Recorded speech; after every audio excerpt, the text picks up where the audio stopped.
Can you imagine on a fire truck, 2 firemen sitting in the back saying, you know, the back hose doesn't work, and I'll tell you a couple of the valves are leaking, but at least we got the best price. And they're going to a 3-alarm fire? I mean, think about that.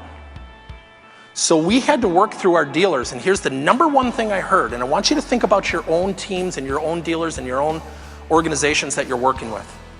They said, Tim, you don't understand, this coaching stuff won't work because everything's done on an RFQ or an RFP. And I said, okay. I said, well, how do they make their decision? Well, it all comes down to price.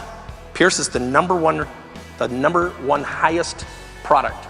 Our trucks typically go for about $1 million. We're about 22.5 points higher than the competition. That's about $250,000 you're asking a municipality or a fire department to justify. But we were number one in the market, so something didn't jive with me.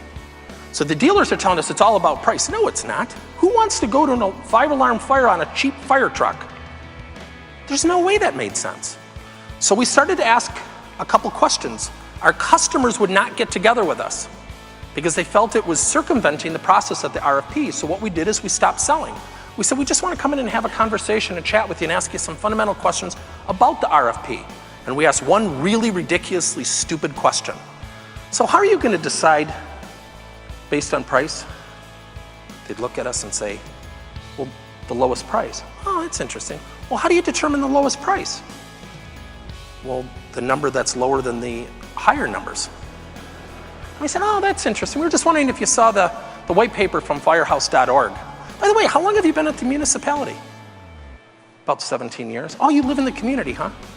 Yeah, it's interesting.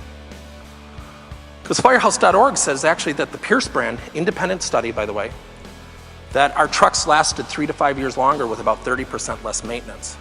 I'm just wondering what people are going to say in a few years. So what were we selling to?